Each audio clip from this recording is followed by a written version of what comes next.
Well, folks, what is happening? Welcome to Mentality Monsters. Today's episode is proudly sponsored by our King's Camps. Big shout out again to Mark Weir, absolute fucking legend. We're joined here today by Redefining the Alpha, Mr. Tiarnan McCarthy. Tiarnan, firstly, thank you very much for coming on. It's an absolute fucking pleasure. Just your kind of journey over the last few years has been fucking an incredible journey from what you were doing to what you're doing now, in terms of the kind of outreach and the influence that you're having on men's mental health and bringing up topics that people are it's taboo to speak about. Yeah. Which is one thing which I really loved about your event there. Even just like what is masculinity, and just, I mean, you ask that to people and people are like, oh, I don't know. People can say toxic masculinity, but I just think personally myself, I don't think there is such thing as toxic masculinity. There's masculinity, and then there's just bad men. Toxic people. There's toxic people. I think especially in this day and age here now, people are scared to actually speak about masculinity and hide away from it, I think, as well. The thing is about toxic masculinity is, like, if by definition masculinity is the make-up biology of a man. So how a man's made biologically, and it's nothing to do with characteristics. Characteristics are manliness. Masculinity is biology. It's science. It's your sex hormones. It's how you're made up, your testosterone levels, etc. You know, so for you to say toxic masculinity, what you're telling like a young boy or a young man is that he is toxic in nature. Yeah. So that's what you're telling him. You know what I mean? And that I never got anyone anywhere. And then some are are some people that are scared to kind of be manly nowadays. Like, it's, we'll get into it more on down the podcast. But because there's so much, like see for me, see this episode as well, it's going to be a lot of education for myself, because there's a lot of things that you know that I don't know, and then I'm going to be learning as well as kind of the audience there as well, which is the kind of aim of this episode, is to try to educate people as much as possible, but also fucking have good crack, and then also hear your story. So, bro, we're going to start off the very, very start. Just bring me back to where you're from, what you were like as a young person, and the type of upbringing you had. I grew up in Twinbrook, West Belfast. God bless you. God bless. It's just So I was fucked from the start. Like, 100%. It just had to go uphill from here. It was all uphill. Like, Well, not really. Like, I was luckily it wasn't Poglass. Like, it was just Twinbrook. But I was. We still have blue bins. Know what I mean? I hear 100%. Wee bit classier. Aye, Just we a wee have bit. blue bins, but then Lisburn didn't even want us. We could fuck that Lisburn City Council. So no, I grew up in Twinbrook, West Belfast. You know, my family grew up in Twinbrook as well. Before that, my grandparents were actually from Bombay Street. They were burnt out of Bombay Street, and they moved to Twinbrook whenever it was sort of built. Back in the 80s, I think it was. Twinbrook was built, but yeah, mate, it was a very depraved area. There was a lot of hoods, a lot of trouble in Twinbrook at the time, and Usual you know stuff. what I mean. That was kind of what I would have grew up around as a kid, like, you know. But I'm not going to sit here and say like, oh, it was traumatic. Like, it was normal for me. Like, it was good crack. When to you be look, honest. 100%, I was going to Know what say I mean? that. Like, you look back on stuff like that there, and you see obviously I'm from Ardoyne, you would see that stolen cars, rats, and stuff like that, and you just think, fuck it. It wasn't. Now, of course, it shapes your behaviour and stuff. But for me, I grew up. My ma, I've never really talked about stuff like this, to be honest. I don't really talk about my story because I struggle to articulate my story, because as well, I don't want people to think I'm trying to, you know, live off the back of my own trauma. Yeah. When it comes to the events and stuff, because that's not what it's about. It's about educating people and open conversation, and I'm kind of keeping my own story a wee bit impartial from it. Just because I've seen wellness sector people, you know, live too much off their own traumas. Yeah. But I think it's important as well for us to understand why you're doing what you're doing. Yeah. And as well, all may be good or bad things that have happened to you when you were younger or throughout your life. It's all shaped you to the person that you are today, and shaped you in the reason why you're doing what you're doing. So, like thank you very much for coming on to actually tell your story as well, which I'm looking forward to hear. No, I appreciate it, mate. No, I appreciate it. It's the first time I've kind of done anything like this. Really. But growing up, mate, it was good, to be honest. I grew up in a good household. My dad was a union man. He's always worked in a hospital. My granddad was a union delegate as well, union organizer. So very heavy socialist values. You know what I mean? My ma, she was the same, but she was also a Christian. So I would have grew up in Christian groups as well. I would have went every Sunday to a Christian group with my ma. Would that have been in West Belfast or further? It was in the Tiarnan in the Falls Road. So it was for years, like every Sunday I went to that, mate. But obviously I was going to Catholic school, so I went to a Catholic church. Yeah. So I was getting a bit of both. And there playing both sides of the field. Aye, mate, there was we half cast. We half cast. Aye. So we were saying, actually, I used to say about my man say their provies, my dad say their sticks, so you say I'm a half cast. I thought it was going to be more ups because fucking the socialists. It's way before that, like. Way before that. Load of IL here on the bit. It was, but yeah, mate, I was brought up with good values. I was brought up, in a good household. I can't say there was any trauma in my household, like. Apart from my dad shaving my head a couple of times, like, but that's about it, like. You know what I mean? Yeah, that's ruthless. Aye, you don't go to barbers no more, like your dad cut your hair. Your dad cut your hair? Fuck yeah, but, that's proper working class right there. That's been fucking 10 on a haircut, you're fucking over here to fuck. Getting a bath in the sink. But, a new lodge bath? A new lodge bath. Sorry lads, I love, like from the lodge. But yeah mate, I growing up, my man and dad would have worked a lot, so, I would have been out a lot. When we were younger, it was normal to be out. Nowadays, it's different. Kids are stuck on their tablets and their phones. But I would have been out a lot, and I would have seen a lot of things in the streets, like, all the hoods and all. That was kind of what you grew up with. It was normal, like, and you try to fit in. So, like, my whole life, I was always trying to fit in with a group outside. But, on the inside, I was going to Christian groups every Sunday, but in Did the they street, know you were going there? No chance. Do you think you would have got like slagged for it? Basically? I don't know. I could say yeah, but like I don't know, because there's been times even now where I say like I think where I think to myself, if I tell people how I feel about X, Y, Z, they'll slag me. But when I tell them, they actually go, "Fuck me too." You know what I mean? Or like, you never actually know. And that's kind of where the events came from. The vulnerability part was actually just not giving a fuck anymore, just saying what I felt, and people were kind of relating to it. And I was thinking, you know what, what's the point in even holding back, because more people relate to it than I think, and that was prevalent. But yeah, mate, it was kind of always trying to fit in. So I grew up sort of always trying to navigate my way through crowds and like, make myself fit in. I was never really being myself. Yeah. You know what I mean? I was always trying to be somebody for someone. And kind of like wearing a mask? Wearing a mask, like, for years, mate. And it was the same even in the house, when your dad, stuff is stressed out. You're always trying to read the room. Yeah. Because you have to be a certain type of person, depending on the mood of the house or whatever it may be. And that's not blaming anyone for anything. And what I'm saying is, I feel like there's a lot of pressure on working class people, especially in Belfast, especially over here, deprived areas. There's a lot of pressure of life. So kids grow up in that pressure and grow up in that stress of the household, and they're always trying to read the room, and it can cause a lot of, learned behaviour that probably don't see that carries on in the adult life. Constantly trying to read the room, you're constantly trying to fit in, constantly trying to, readjust yourself. You're never truly being yourself. So yeah, mate, that's kind of the way I grew up. See the way you says you would need to change yourself.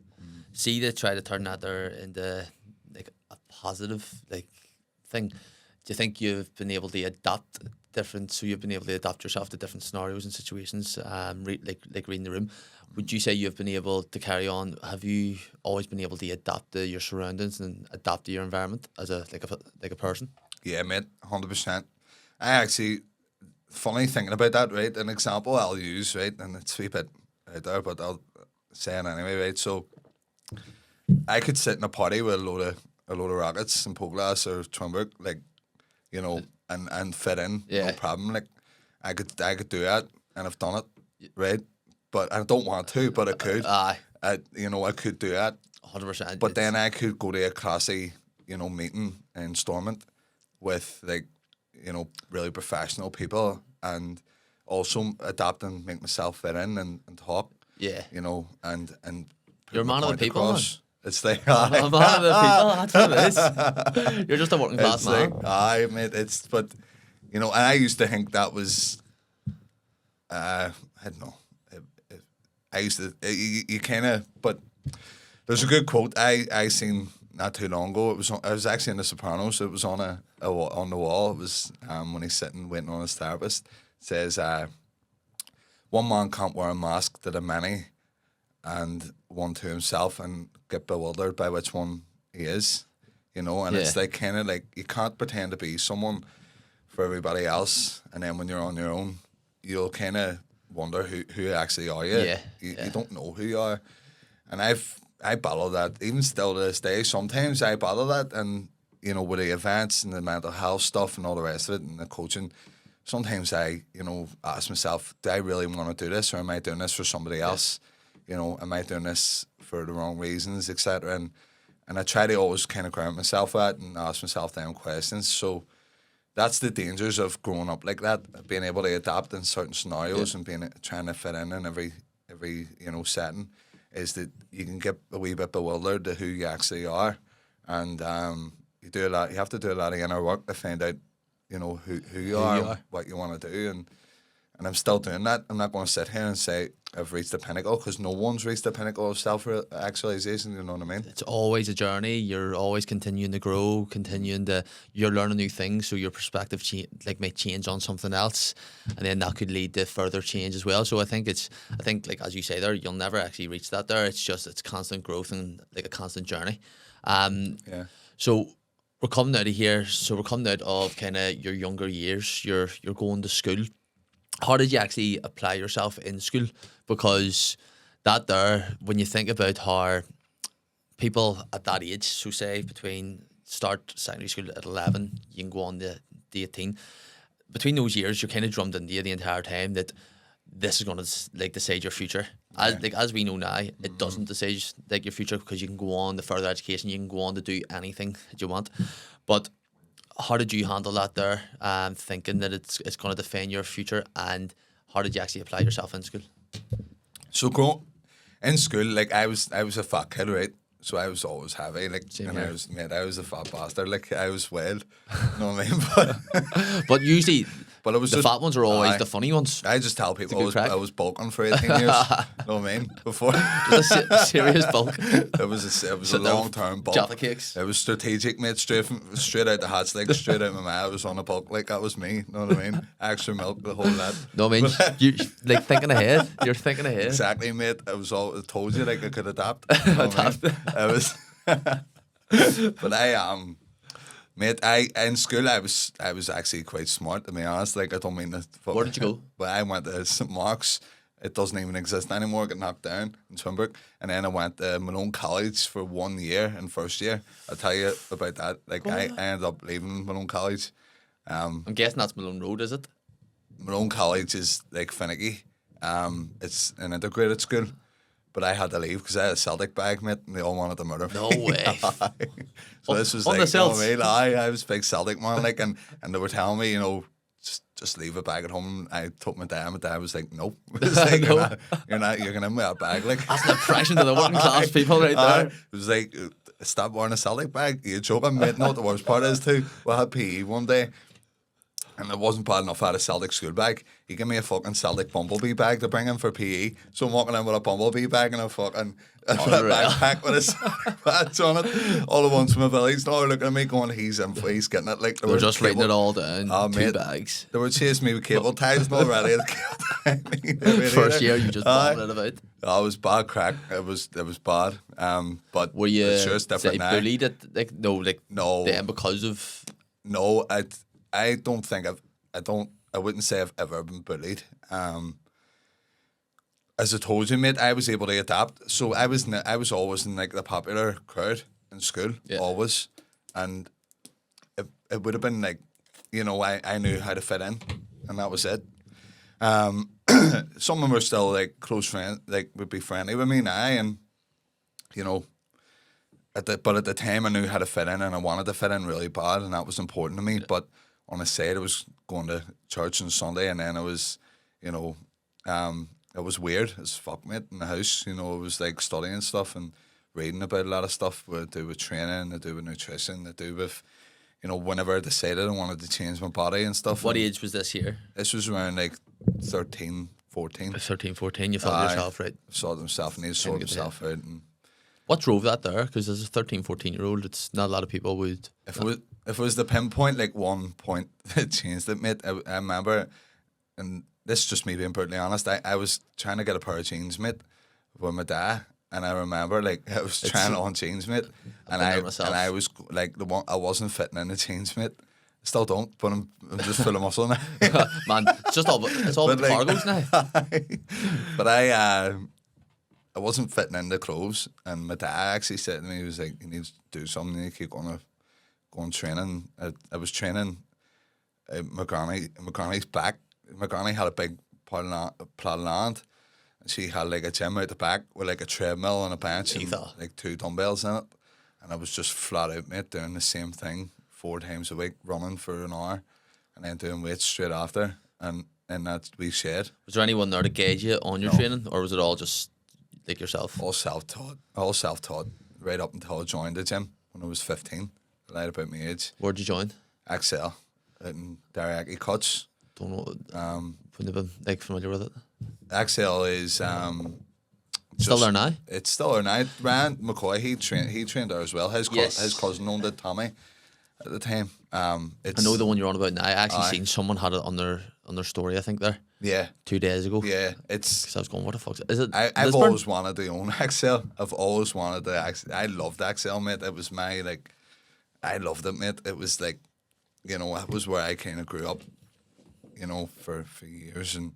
Good memories. Good memories are, mate. I done my first bodybuilding show in Excel when I was like 17, but that's like later on. But yeah, mate. Growing up like in school, I was always smart. I was always kind of clued in. My dad was always really putting a lot of pressure on me to be smart in school, and you know, so from one end I was getting it from my dad, and then the other end I was trying to fit in school. You know what I mean? Yeah. First year when I went to Malone, it was horrible, mate. I hated it, to be honest. It was terrible. It was terrible, mate. I didn't get bullied or nothing, but I just hated it, mate. None of my mates were there from primary school and all. And there was a lot of sectarianism, and there was a lot of hate, mate. Like I remember, like there was a Lithuanian kid in my classmate, and some fella just bothered him for no reason, just because that was my first time experience like racism. You know what I mean? Just because he was Lithuanian, like, and. Then they came after me because I was a Celtic fan. I smell a Fenian. I made this smelt it all clean off me, like, you know what I mean? And, you know, but obviously that's all, you know, in the past, and it was the way it was back then. But then moved to St. Colm's. St. Colm's gets a bad rap, mate, but it's a very, very good school, mate. It's a very good school. Whereabouts is that there? It's in Twinbrook, St. Colm's. Now, some stories about St. Colm's, like, and there's cages, and there used to be cages in the windows and all, you know what I mean? It was one of them schools. You thought you were walking back in the long cash? You were fucking mate. It was like McCaffrey for fucking teenagers.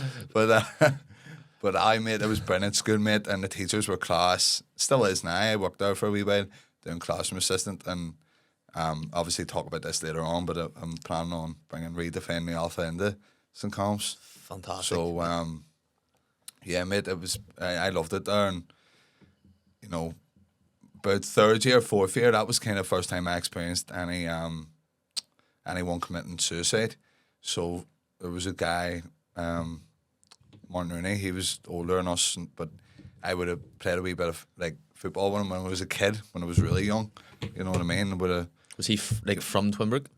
I was from Twinbrook, mate. Yeah, literally, mate. He took his own life. obviously don't want to go into too much detail because it's private, you know what I mean? But he was the first person I ever experienced committing suicide, and we were all like, what even happened there? Yeah. You know, we never really heard about stuff like that then. But after that, mate, you seen a steady downward trend. I did anyway, of people around, you know, it was almost infectious. And God, mate, like if you're talking fast forward and I couldn't even tell you how many people I know that have committed suicide. Yeah. Seen people I forget have, you know, committed suicide that I grew up with, like. It's scary, like, especially, I think, like, as you say there, takes one person, and then it's kind of like a domino effect. It opens the... people say it's infectious and it becomes an epidemic. I disagree with that to a degree. I do understand what they're saying, and I do agree that it can become that, but I think it's more that when they see that happen, it almost opens the floodgates for their emotions. Yeah. And they go, fuck, well, I've been feeling like that, and it just opens the floodgates, and then it's seen as an avenue to go down. Yeah. You know what I mean? Rather than, like, for example, if someone sees me, which is why I kind of do it, someone like myself who coaches and trains in the gym and would be seen as a typical, like, you know, meathead or someone, you know, like a man, like, and see me opening up and being vulnerable, they see that as an avenue. You know what I mean? 100%. When you go to the event that you went to, the Redefining Alpha, like, people see that as an avenue. They're like, right, well, maybe we can't. It's all right to talk about this. You know what I mean? It's Can't wait not to weird. speak about it more later on. Like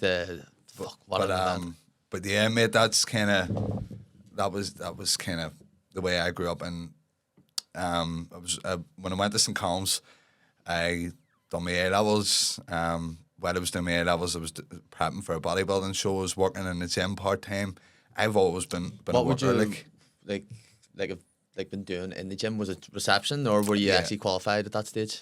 PT? So at that stage, I was doing receptionist, and I was training my mates. I was only about 16, and then I started doing my A levels. I done politics, sport, and business. Okay, your dad would have loved that. Then My dad was big into it, like, so.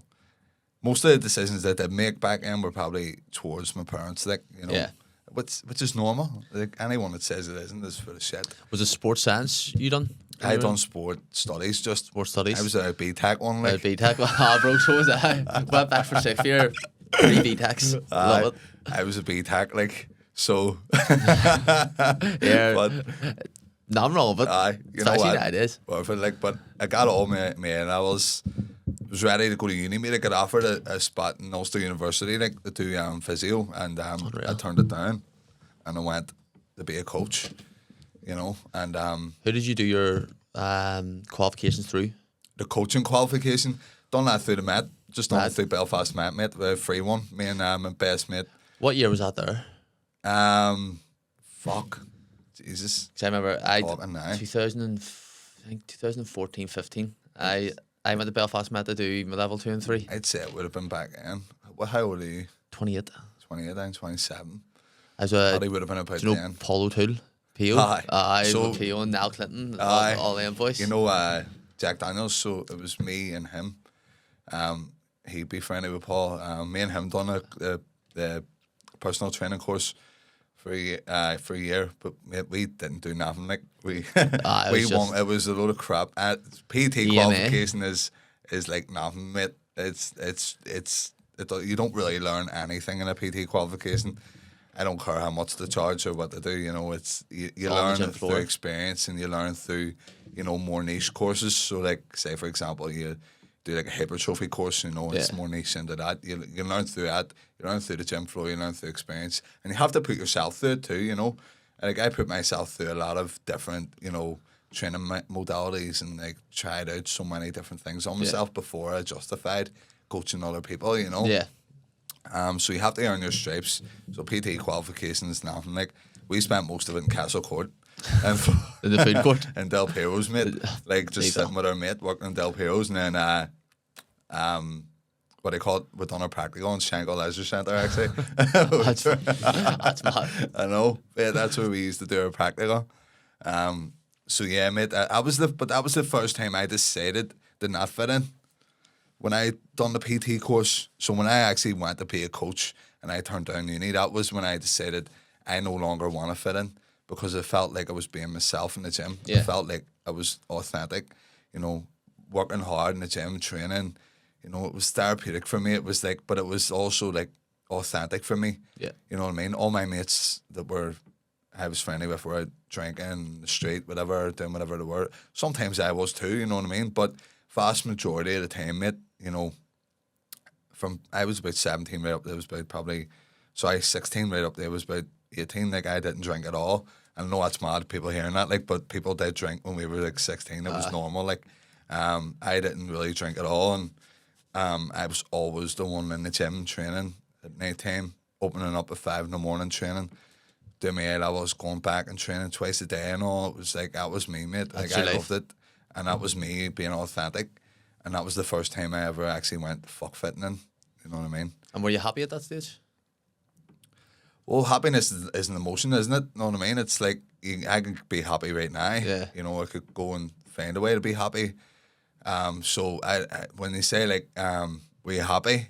Like, sometimes, yeah, sometimes it wasn't, just like now. When you look back on that stage of your life, do you look back with fond memories, or do you look back with not regrets, but maybe would have done a few things differently? Nah, I look back on it like, you know, it is what it is, and I look back on it, I wouldn't change anything, and I feel like everything you do in life is guiding you towards a certain direction, and I love that. I don't like to look back on things, mate, and say, you know, I would change this or I would do this. You wouldn't, because I wouldn't be sitting here if it changed anything. That's the stoic mindset, man. You know what I mean? That is. That's the stoic outlook. I mean, everything we've done, good or bad, has led us to where we are now. Exactly, That's just mate. the way it is. I don't look back on anything and wish I had changed it, and I don't regret nothing. I believe that you romanticize memories, in my opinion. You romanticize it, and what I mean by it is like, sometimes you look back on a moment in your life and you think to yourself, that was class, like, that was the best time in my life. They were the prime days. Yeah. But see, when you actually look back on it, mate, there was days there where you were fucking melted out of your head. Yeah. There was days there where you were stressed out of your nut. Like, I look back, I lived in Australia for 2 years, and when I look back on some of my memories in Australia, mate, I go to myself, fuck, I need to get back to Australia. It was the best place in the world. But I forget, mate, there was times in Australia I was down and out, like, and I was depressed out of my nut. Like, I was depressed, I was skint, I was drinking every day. I was like, you know, those times, I romanticize that up in my head, you know, so be careful about that when you're the any of the audience watching. Be careful when you romanticize memories, because it wasn't as good as you think. But I love the quote. It's like, you're not as bad as you think, but you're not as good as you think. Yeah. You know what I mean? And that's true. Like, and it's the same with memories. They're not as bad as you think, but they're also not as good as you think. It's so true, like, as well. Like just like when you say that there, because me and the lads in work will, like, we speak about, fuck here, would love to go back to Lebanon. Like the deployment was fucking, like, because you're with all your mates, it's good crack and stuff like that there, but you forget that you're away from your family, you're away from everything. No, you were in Lebanon. There's fucking madness going on around you in the world, but you only think of the good times, the crack. But I'm not joking, it was fucking unbelievable experience and stuff like that there. That would have been class. I actually met a load of Lebanese boys over in Oz. Sydney's full of Lebanese. This is serious. Here, foods, their food's fucking really, really good as well. Like good. Big Palestine supporters too. Like, they love me, mate. I was working for a Lebanese brickie, and he loved me, mate. I remember one time I didn't get. He's talking about this. I remember one time I didn't get paid, mate, by the agency I was working for, and I said to him, and he was like, "Who are they you're working for?" And I was like, told him the name of the agency, and next day, mate, I was paid. Not a word spoke about it, but this boy was like full on bakey, like no one of them wants the baker gangs and all. Hey everyone, Caine here from Mentality Monsters.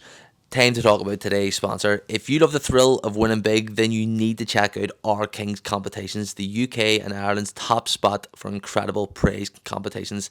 They're giving you the chance to win luxury cars, dream holidays, top tech, and even life-changing cash prizes, all for a fraction of the cost. And what's the best part of this? Entering is super easy. So you just need to go on, select your competition, grab your tickets, and then you're in for a shot at winning big. With guaranteed winners in every draw and some of the most amazing prizes out there, Our Kings is the place to be if you want to turn a little into a lot. So, what are you waiting for? Head over to www.ourkingscompetitions.com now and grab your tickets, and you could be our next big winner. That's Our Kings Competitions, where dreams become reality, and enter today. It's a project called Building Walls, Breaking Walls, where they bring people from troubled areas in the world. So there was us from up here in Belfast, there was 4 from Cork, there was 4 from Switzerland, so 2 German-speaking Swiss and 2 French-speaking Swiss, because apparently they have beef. And then there was Lebanese, there was Palestinians, and there was Israelis there, so 4 each. And it was just fucking us building walls and breaking walls, but they brought us around fucking all the settlements and stuff like that there as well. It's fucking mad experience. It is, mate.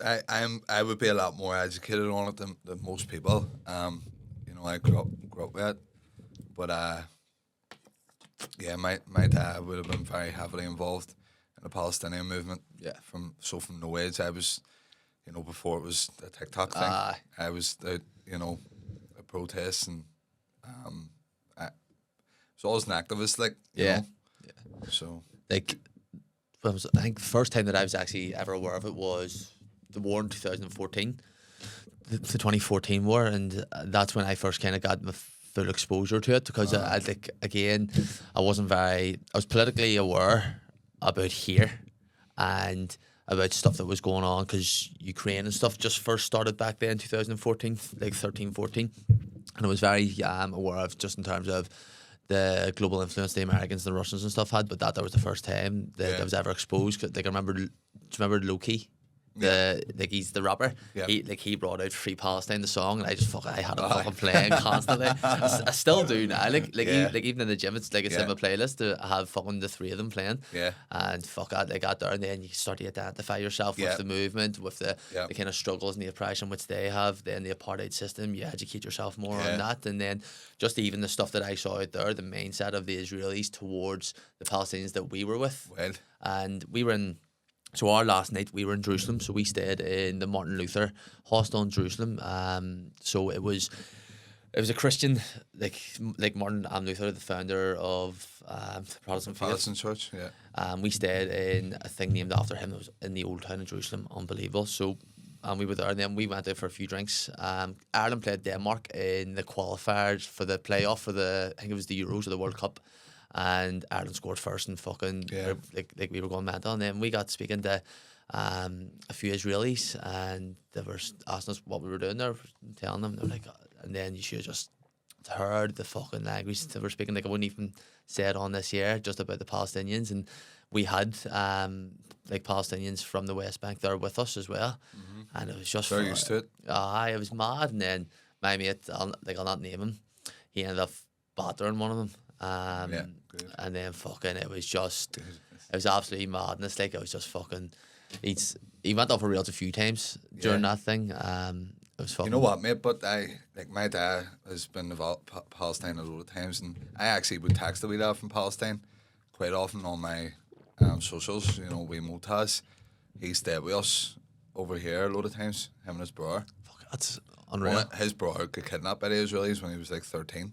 Was he one of the ones jail that was for 6 months? Fuck me, it's just random, mate. You know, so you know, I don't care if this is recorded or clipped. I actually don't care, because a lot of people have approached me about Redefining the Alpha. Redefining the Alpha is a cross community thing. I am, you know, my girlfriend's Protestant from East Belfast.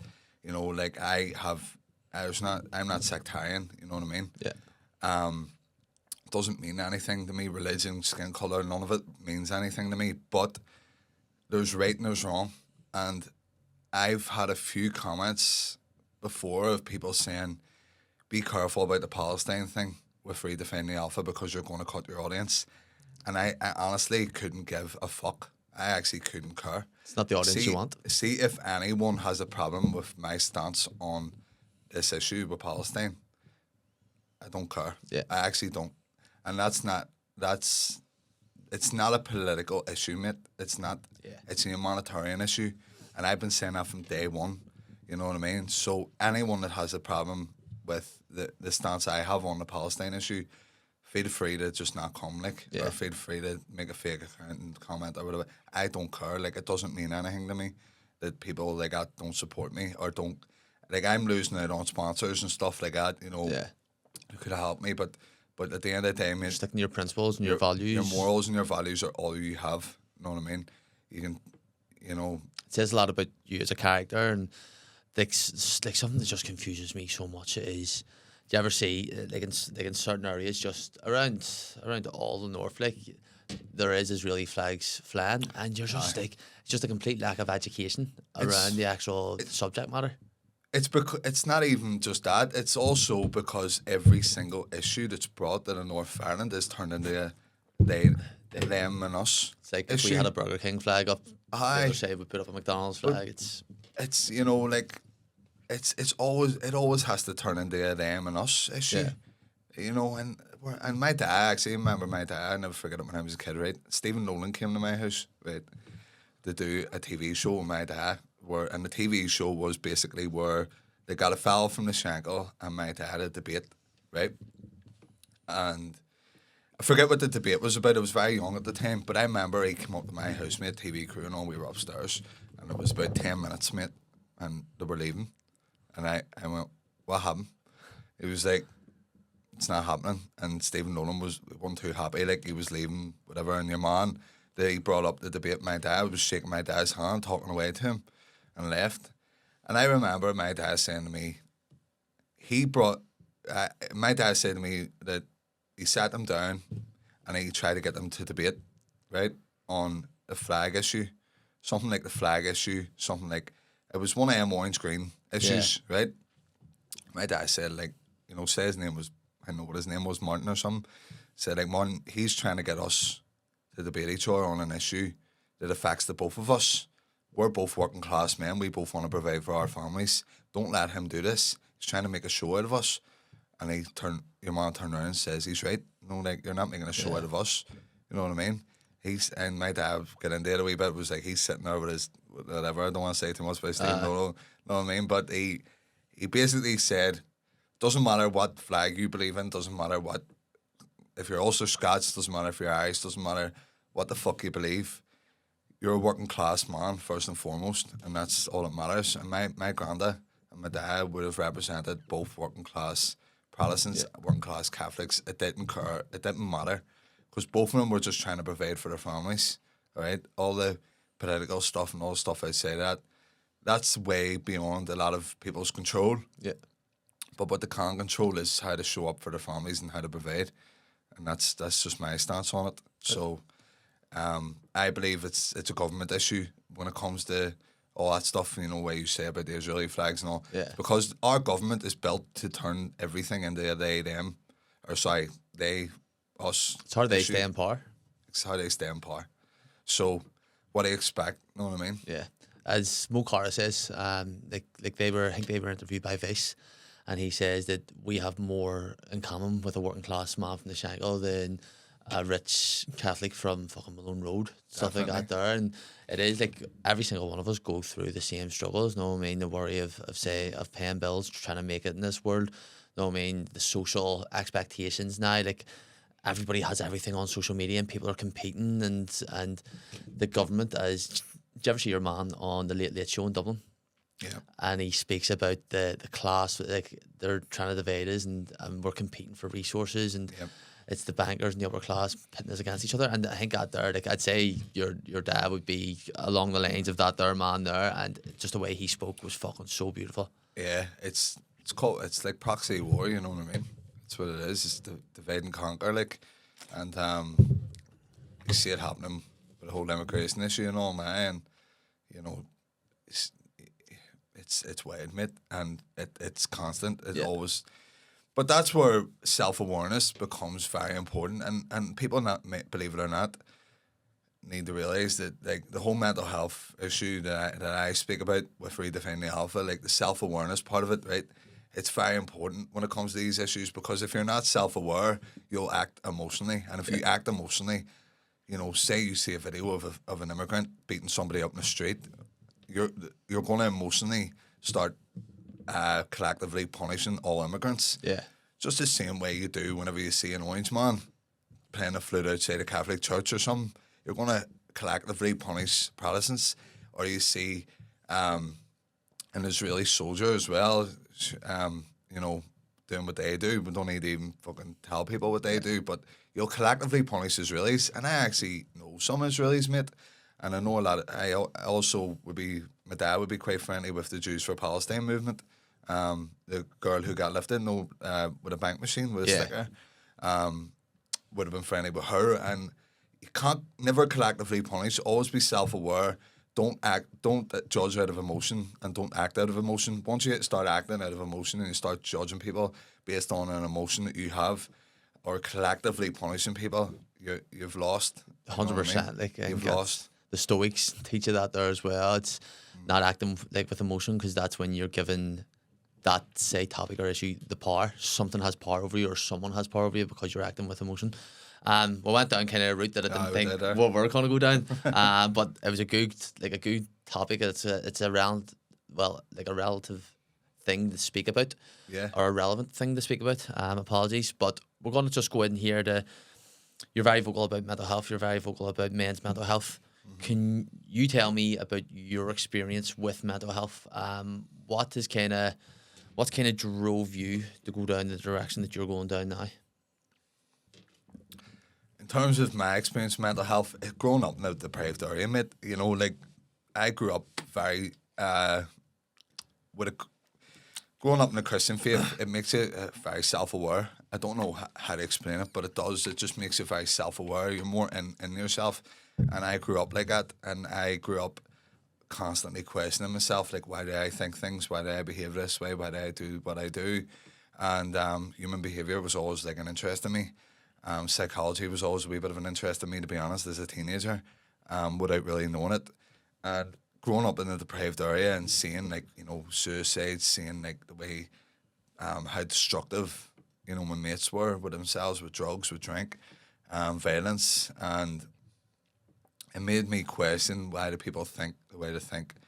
And then when the suicides started happening and stuff like that, I've always been an activist at heart. So my dad, obviously, as I said, is very heavy into activism, and so I always had that kind of do something about it mentality. Fire inside you. I like more do something about it mentality. Like, don't like sit and think about it and talk about it. Just do something. Yeah. You know what I mean? Like, see all this, like, people talking about things, and you're like, just do something then. You know, like, people say to me about the men's mental health events, like, why don't we do one for women? I'm like, you do it. You know, do something. Yeah. But anyway, like, you know, that was my experience with mental health, and then I went through my own struggles. You know, it was obviously very heavy as a kid, so I always struggled with my confidence. It was always very, very, you know, self-conscious, and I still now, mate, would be self-conscious, you know what I mean? Still, this day, there's days where I feel like I'm still a fat kid, you know what I mean? Do you ever feel, see now that you're kind of known for what you do, you're in circles now with Redefining the Alpha, you've met some heavily influential like people, but see, when you think back on that there, do you ever suffer from imposter syndrome? Every day, yeah, every day. And how do you kind of push that to the side and just keep going forward? Just remember why you're doing it. It's not for you, you know what I mean? Like, Redefining the Alpha isn't for me. Yeah. It's for the 10 men that went and got help at the first event, who would probably be dead now if they didn't go to it. You know what I mean? Yeah. That's what it is. It's impactful. It's like purpose. When we go on later to speak about the event, but the event's completely changed the trajectory of my life and the way that I think, and it's opened so many doors for me. It's fucking incredible. Like, I didn't think going to it I would have came out with so much, not just thinking, even the like that breath work and stuff like that there. That, what's his name? Mark Toner. Mark, yeah. Brilliant, mate. Brilliant. Fuck yeah, that was the first time that I've ever visually, like, I've always said to myself, I'm going to try to visualize, and I could never kind of get it nailed down. But see the last 2 to 3 minutes of his breath work, I could visualize. I was like I don't know what it was, but it was me and my girlfriend, and we were holding hands. But it was like, see in my head, right there. It was right there. It was real, and I was like, what the fuck is this? It came away unbelievable. It's being present, mate, as well, and that was the idea behind. I said, I'm very like particular, and see, mate. To be honest, I probably have some kind of autism. Like, you know, I just wasn't diagnosed. Yeah. Because I am very like particular, and I think about small things a lot. And you know, for me, the event, I done everything by myself because I wanted it done the way I wanted it done, and I'm particular about that. I struggle to let people help me. And it's not because I struggle to ask for help. It's more because I want it done my way. Yes. You know what I mean? Yeah. You know it's going to get done right. Yeah. If you're doing it, it's just you're going to do it the way that you want to. And your event, I'm looking forward to speaking about it. But we'll go back into the mental health and the kind of the reason why you're doing what you're doing, because I remember you says there was a good clip on social media, on TikTok and on Instagram about you speaking about your first client, Robbie. and the suicide and stuff like that. There, can we go into that there? It's just because of course, it's something which I know has impacted you and drove you to do the changes that you have made and the impact that you're having. I'm good at steering the conversation away from stuff like that. But it's so my first client, Robbie. He was my first ever client. He was a good friend of mine too at the time, as I said on the clip. But he hung himself, and what age was he? About 19, 20. 19, I think. Yeah, 19, 20. So he hung himself, and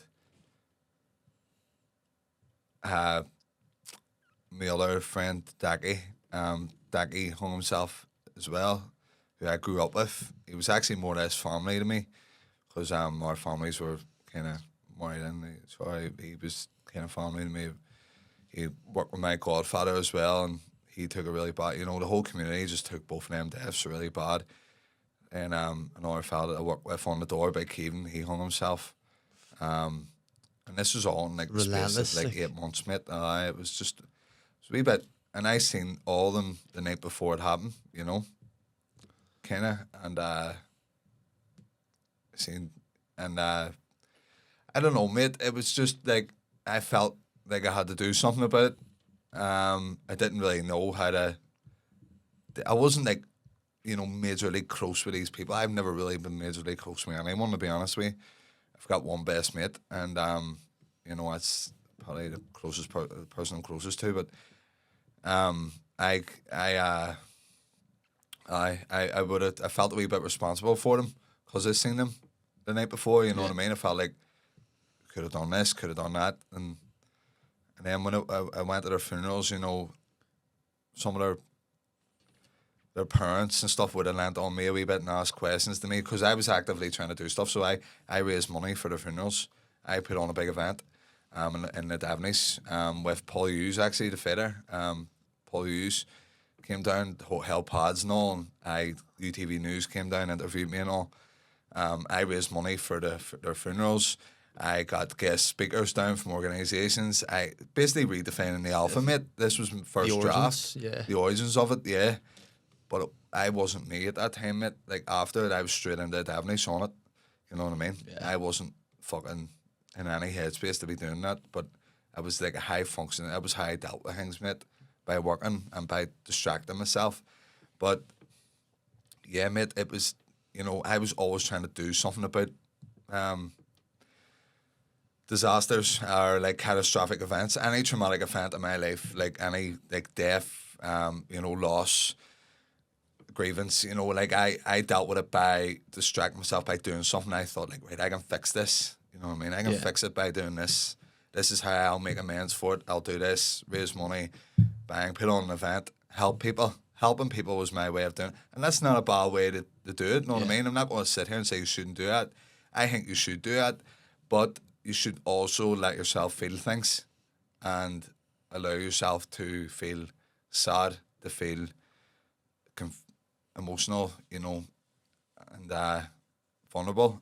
But Would it you was have hard for me. completely dismayed all that there, like pushed it to the side? Those Listen, emotions at that time. I would have just drank and sniffed gear, mate, to be honest. I would have just got on it. Yeah. To distract myself, and then if I wasn't doing that, I would have just went to a gym, or else I would have worked. So I was always doing something. Yeah, just distracting yourself, kind of, Yep. just keeping yourself like well occupied.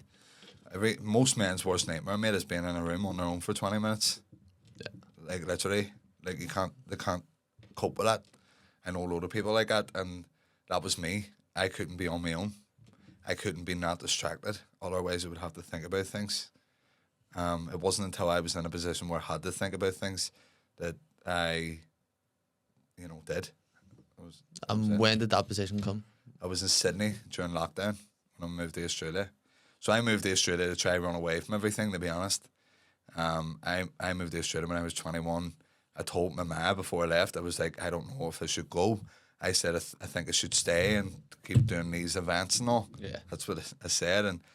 But then I told her as well, like, I feel like I'm a bad omen. So I felt like at that time, I was causing the deaths. I felt like because of the stuff I was doing. Because some people don't. The first event I put on, one of the wee lads that went to the event killed himself, like about a year on, or sorry, about 6 months on, something like that, you know. And I felt like that was my fault. You know what I mean? That was my fault. Yeah. And I'd be a liar if I said I'm completely over it.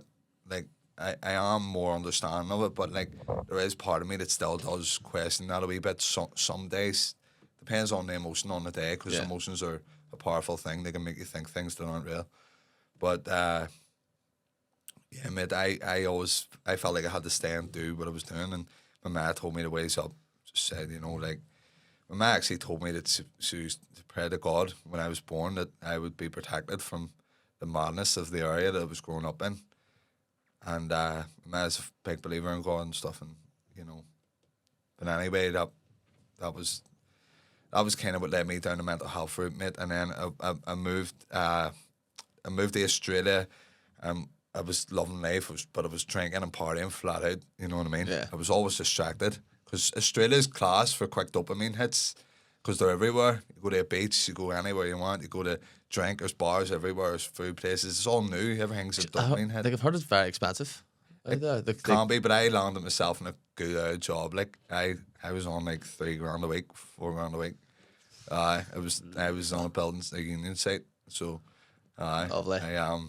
I got sorted, like, very lucky, but I was in a nightmare with that amount of money, like fucking nightmare, mate. And I was just partying flat out.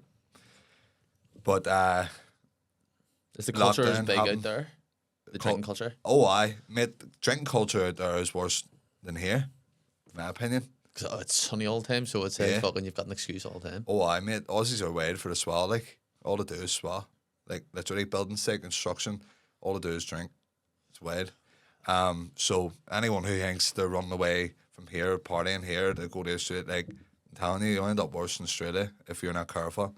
So, I moved to Sydney, and it was lockdown, and I didn't really know anybody in Sydney. Knew a few people, but not many, and I was on my own. The hostel was empty, mate.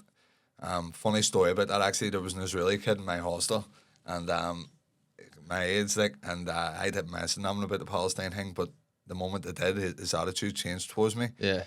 And there was an Aussie guy that could put, I'll make this quick, so there was an Aussie guy, right, could put into our hostel, mate, right, but hostels in Australia can sometimes be used for people coming out of jail, right, that they go and stay in a hostel. So this fella came in, mate, he was about fucking 16 stone, pure muscle, like, and he was sitting watching TV. I remember coming in from a hard day's work, because I was bricklaying, or bricky labouring, and I remember coming in sweating all fucked, and the kitchen was like a big communal area, but there was a TV there. Yeah. He used to sit there and make going like that, practicing his elbows. And all I was going, I was looking at him, and man, he was like Charles Bronson. That's what he looked like. And I was like, oh my God. Skinhead too? I was like, this fella's freaking me out. and he was sizing me up now, going like, "Do you fight now?" And I was going, "Fuck me, get me out of here." But anyway, one day I come back, mate, right? I was making something, and this is really kids making something, and I shit you not, I still really don't know what caused it, but the Aussie fella just walked up and started battering him. Like, just started laying elbows into him, battering him, mate. And at that moment, I had to decide, am I going to help him or not here?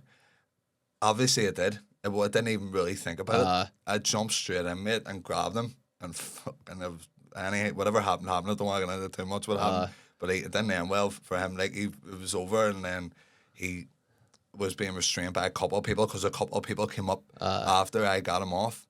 And basically, the cops came, took him away. But the Israeli kid, he thanked me, and he was being really nice. And I said to him, I said, "See, it doesn't matter. Like, our politics, you know, whatever you want to call it, it doesn't matter. You know, I'd still help you no matter what. I would never let anyone, you know what I mean?" That's a mad situation to be in there.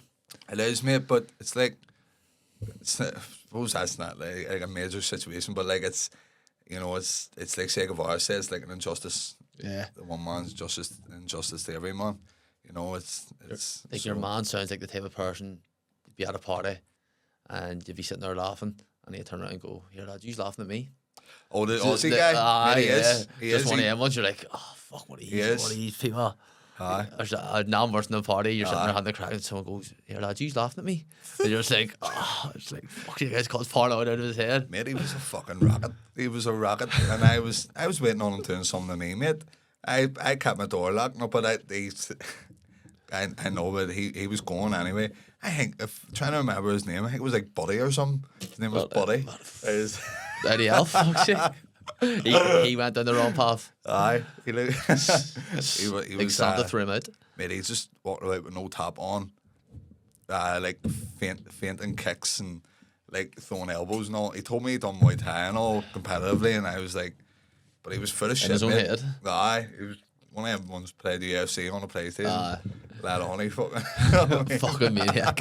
I hate being in environments with people like that. Just see the energy, you can kind of tell. One thing that you can tell is energy in a room. Energy in a room will tell you a lot. And like as you say, growing up, you had to read the energy, read the room. But you can just tell. I think energy doesn't lie. It really affected me, to be honest. That what you're talking about. You know, so when I moved to Sydney, anyway, just to finish off on that, like I kind of had to face everything and all the emotions flooded in, and then I just broke down crying, mate. Every night I was crying my eyes out, like, you know what I mean? Yeah. Crying my eyes out. I was working all day, coming home, training in a gym, going to the beach, sitting there by myself on the beach in Sydney, crying my eyes out, mate. And it was just like, you know, in a place, but it wasn't like crying my eyes out as in I want to kill myself. It wasn't like that. It was like, it was feeling. I was feeling everything, mate. That's probably a good thing as well, because it had to come at some stage. If you bottled it up for longer, could have ended up a lot worse. I'm glad it happened, mate. I am really, really glad it happened. And now I'd try my best. Mark Toner actually talked about this. He said to me, like, he tries to have a good cry every 2 weeks. Yeah. And mate, like I actually agree with that, mate. I think you do need that. Because see, if you let emotions build up, it becomes tension in the body. And it can actually affect you physically. Yeah. So, you know, letting emotions out. That's why I see people screaming and all in the forest. Ever see that? You know, people there is actually legitimacy to that. And I wouldn't take it that far, but there is legitimacy to that. You know, you could do it like through pods or boxing or something like that. Training, that's an outlet for that aggression. But in my opinion, but in terms of sadness, in terms of like the lower feelings, you should have a good cry every now and again. Like when I was younger, I used to do that there. See, like I used to just go into my room, head in the pillow, and just go, and then just get up, go right. If my dad on my head, I remember my dad used to shave my head all the time. So my mom used to be like cut his hair because back then, you know what I mean, he didn't go to barbers. Fucking they were scant. My dad and I wanted like a one back and sides and top, but my dad couldn't do it. You know what I mean? He was just like, fuck it, just all it off, all the whole head off. I used to squeal, and I ran up the room and all his head in the pillow going, fuck. And I remember one day she left the house, said, Conor and I cut his hair, but don't shave his head. And I went, fucking this bastard's going to shave my head. Like I was only about 6 or 7, mate. bolted out the door, mate. I ran away, and my dad was chasing me, and I was hiding in alleyways in Twinbrook. I was my mad had to come on back. the run at 6. Pay me, mate. I was on the run, mate. I didn't come in all day. All you can hear is the shears going, just getting closer. Shake yourself. Aye, my dad run about with clippers. Whereas all he can't. You just bomb him. Aye. My dad used to say that was probably my first traumatic experience in life. My dad PTSD. shaved my head. But, Yeah, I don't blame you as well. Oh, man, I fucking hated it. I was beating about like Charles Bronson when I was a kid. I was a wee bruiser, like. But, You walk about Twinbrook just going like that. Just throwing the elbows out. I was fainting all the kids. I actually, done a wee bit of pods with a big kid, and I actually text him out there doing pods. Was like, fuck that elbow you showed me was class. Somebody mom I say work for us, Sonny out there getting it. Did he actually? No, he didn't.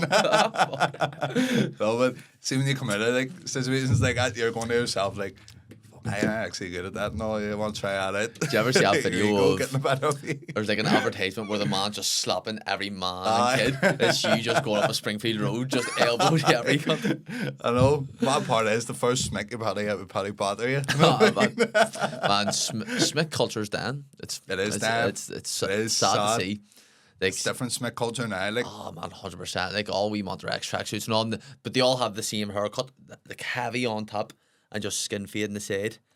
And it's just fucking, it's mad. Like I appreciate see the.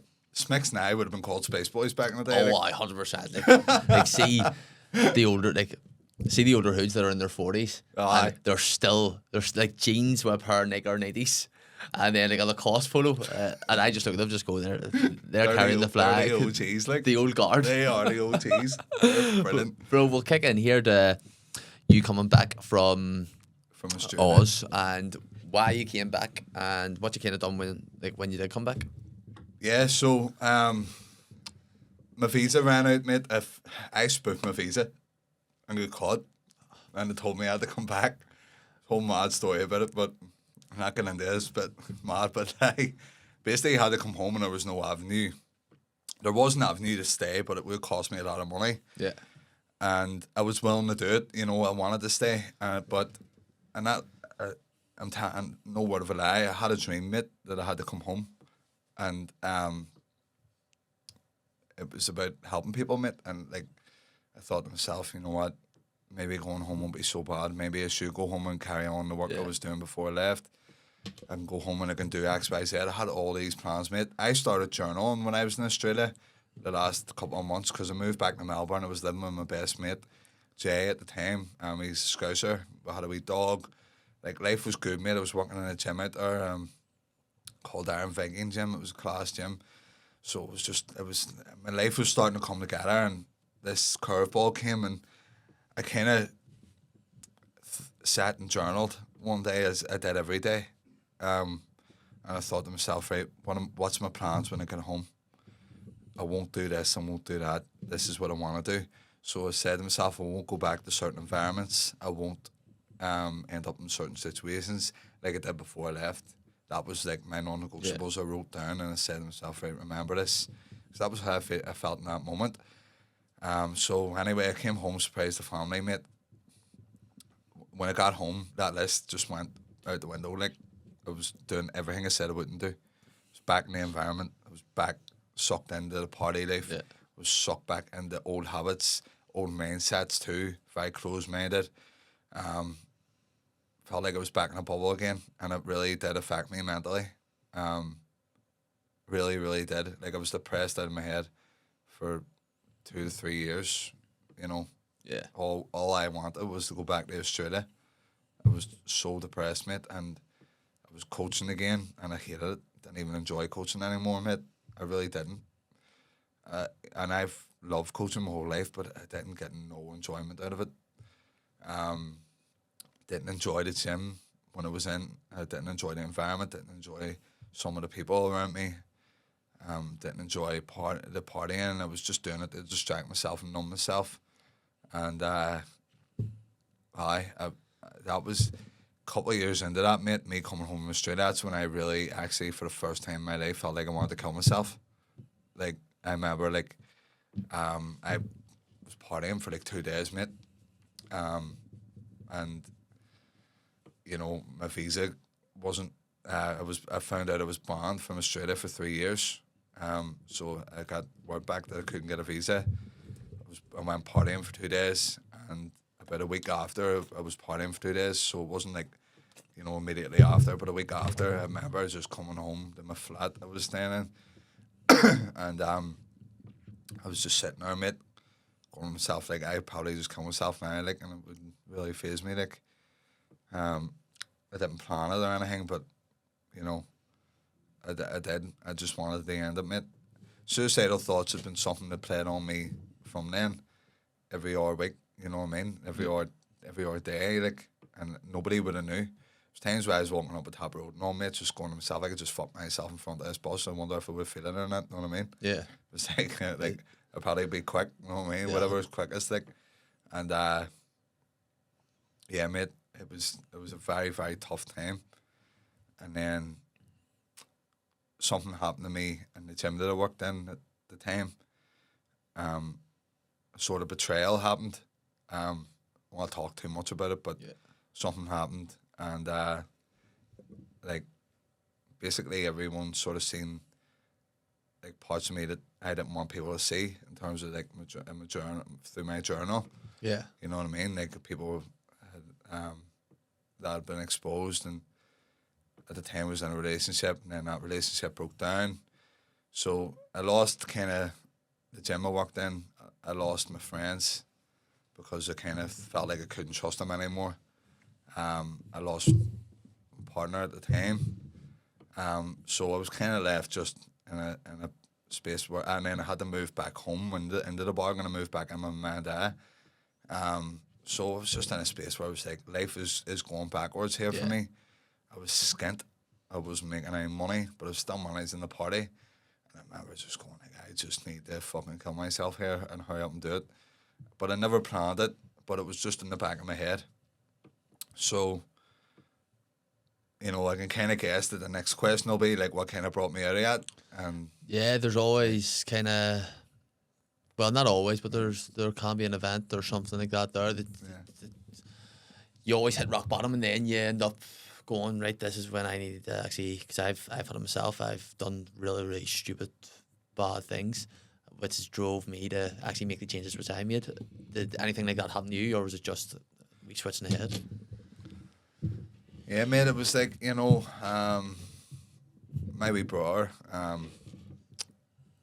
it's hard to navigate these conversations because I don't want to say too much, but like my wee brother, he would struggle a wee bit, you know, with his mental health, and I didn't realise the extent of the problems until I got home. And to be honest with you, mate, I was just like kind of looking at my family, like my wee brother, my mum, my dad, and all. I wouldn't put them through that, mate. Yeah. So I was in a space where I couldn't kill myself because I was like, you know, I can't put my family through that. I was in that space. So I just went, fuck it. You know what? I've nothing to lose anymore. I'll just go all in on whatever it is that I want to do. Yeah. So I did. I went all in on the coaching, changed. I joined the mentorship. I changed the name of the coaching to Alpha Male Coaching. I started enjoying coaching again, enjoyed the boys I work with. I also met my girlfriend that I'm with now. I'm very happy with her. And then Redefining the Alpha came. And it was a bit of a side project from the coaching. You know, but in terms of like the turning point for me, it was just when I realised I can't kill myself. Yeah. It was like, I can't kill myself because I can't put my family through that. So what the fuck am I going to do? So I did start reading a lot about the Stoics as well. Marcus Aurelius' book. I read the whole thing, loved it. Started to gain more control over my emotions, more control over my own psychology. Started to be more rigid with my routine. Started to get me the act together, mate. You know, basically look after my body first, take action, move, and the mind follows. Because if you start trying to think your way out of a problem, mate, you're fucked. You can't think your way out of a problem. So me sitting there thinking what to do wasn't going to help anything. Because it was keeping me in a bad spot for 2 to 3 years. So I just needed to fucking do something. So I went, actively spent money, joined a mentorship, went, trained, went fucking read books, I went and done things, and the men followed. You know what I mean? Yeah. Like I did. Action. Yeah. Take action. You have to take action, mate. So see if anyone's listening to this and they're sitting there, mate, and they're in a bad spot and they're thinking about what to do, stop fucking thinking about it and just go do something. Yeah. I've talked to so many lads who say to me, like, I need Redefining the Alpha be good for me, coaching be good for me, but you know, I'm just not ready. It's full of shit, mate. It's just full of shit. You're just trying to think your way out of a problem, and it never gets you anywhere. You know what I mean? It's procrastination, and that's what keeps most people back. Yeah. And then they drink, and then they get on it, and then they do things to distract themselves from making a decision they need to make. So the life that you want, and people have heard this before, it's a quote, the life you want is on the other side of the decisions you're not making. And that's it. And that's the black and white of it. Yeah. Like, so for me, that was the big change. You know, that was the thing that changed everything for me. Yeah.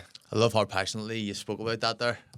You could hear the passion kind of in your voice. You were immersed in it there. I was fucking, there was class. So redefining the alpha. So you, at this stage in your story, you're on the mentorship, you're enjoying your coaching again, life is kind of on the race, you've got your partner, you're happy. Redefining the alpha, the first event, how did you come up with the event? How did you come up with the topics to speak about? How did you get in contact with the people? Because you got really fucking knowledgeable people and people, high profile people as well, that come and speak, and there was high profile people there as audience members as well. So you obviously have the reach there, and you were very passionate, and you done unbelievable on the day. But talk me through the first event. I think for me the main thing with Redefining the Alpha was set up as a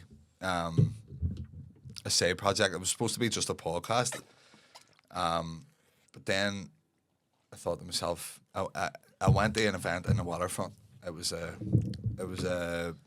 conference, and I was kind of looking about, going to myself, you know, I could probably do something like this. And I just, one day in the gym, mate, I ran down the stairs and rang the waterfront off a pad and says, I've got this idea, and I spit the idea to them. You know, I want to do it in panels, etc. And it just says, yeah, we'll speak to our owner Ross, or Rob and Ross, and they'd be interested in this. So the girl that dealt with it, she spoke to the owner, the CEO of the waterfront, and he basically gave it the go ahead and was like, yep, give him the room, see if he can put it off. And they did. They gave me the room. Unreal. Says, well, if you can pull it off, it'll be great. They were all on board, and I started planning.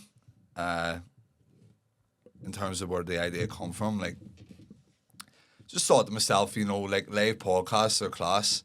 Yeah. So, you know, instead of a conference, let's do like a live conversation, because I think that'll be more interesting. Because the one thing that people are missing nowadays, mate, with AI and with, you know, podcasts and all is human interaction. No one is actually socially interacting with each other, you know, in real life, in real time. So that was important to me to bring that back. In terms of getting people on, it's just the amount of networking I've done over the years through coaching, through people I've grew up with, and working in bars and all on the door, and when I was younger, and just called in favours, mate, and asked people. Just ask people. Networking's everything, like, isn't it? It opens, again, it puts you in contact with so many people, opens doors that you never thought would be open. And Phil Graham and stuff. Phil Graham was fucking... Yeah, Phil's brilliant, mate. He is brilliant.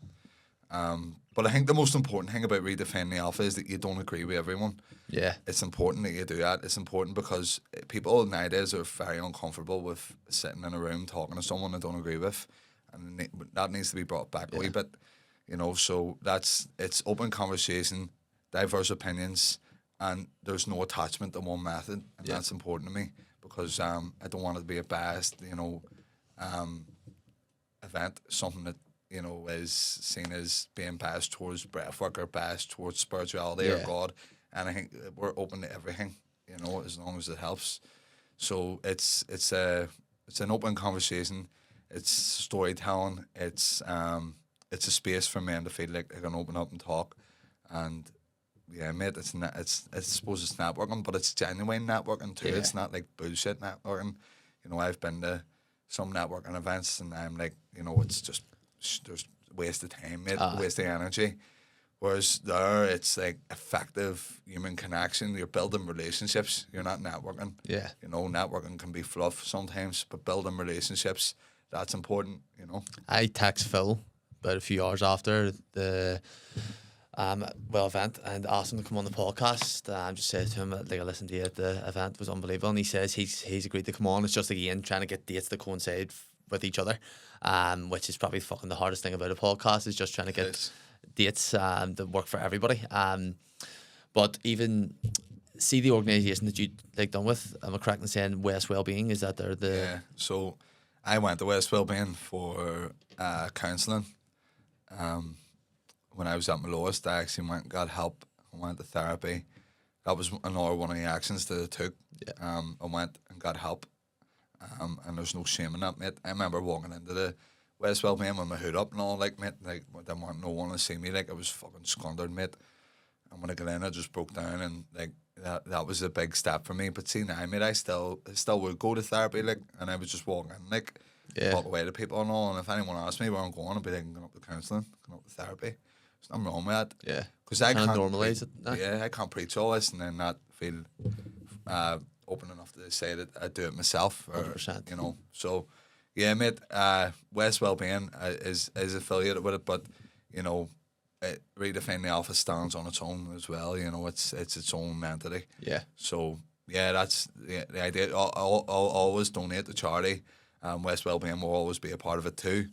So yeah, mate, that's the organisation I work with. I like the guy, I forget what topic they were discussing. I think it was about the support out there for people and services. And there was the guy from West Wellbeing was speaking.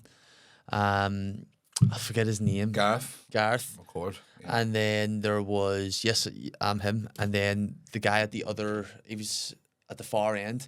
I think he was actually part of kind of the services, and they kind of give two different opinions. That Gareth kind of says that he feels like the services aren't good enough and the services aren't there, and the other guy was kind of giving there is services there and stuff like that there. It's just because two people just two different types of fucking opinions on the matter. That's what it's all about, isn't it? So there was a fellow from the trust, Caine, and a fellow from the community voluntary sector, Gareth. And basically, Caine was saying there's services there, and he hates when people say there is none. And Gareth basically said that's bollocks. Yeah. So I agree with Gareth on that one. I'm not going to lie, because I've seen firsthand people get turned away from services that they should be able to go into. Yeah. I've seen the treatment of people in some services as well, and it's disgusting. But there are some great people in those services that work there, you know what I mean? Like the therapists, the staff and all, they're brilliant, but just trying to get access, I would say, to do those services. Is ridiculous, mate. Ridiculous. But it's been made that way by our government. Not to get into it too much with politics, but basically they're accepting a budget from England that they shouldn't be accepting, that is nowhere near sufficient enough to keep the services running at a respectable rate, and keep them up the standard they should be at. So that's their fault. Yeah. But it's out of our control. So the community voluntary sector, they're actually actively doing something about it, because obviously we don't control it, whether we take a budget or not. So yeah, I agree with Gareth on that one. To be honest, I see where Kevin's coming from, but I don't think he understands the extent of it on the ground, kind of stuff. So kind of to finish us off, I'm near sure it's the 11th of October. So our next event is in the Balmoral Hotel, the 11th of October. We've confirmed Aaron Butler for it as well. Class. So we're going to do 4 panels again. Breaking the Mold is one of them.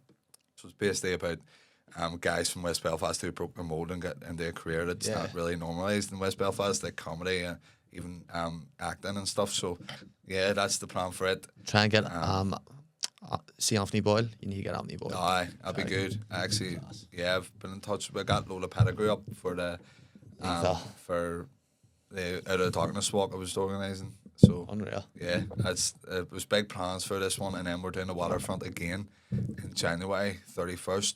Class. I haven't even announced that yet, but we're doing the big hall in the Waterfront January 31st. So Aye, it's gonna- big things coming. Like, That's going to be, and anything which we can do in terms of sharing, always tag us. We'll share it, collab on posts and stuff like that there as well. But not even just over what the next 6 months has to bring for you with Redefining the Alpha. What is the goal within the next 2 to 3 years for Redefining the Alpha?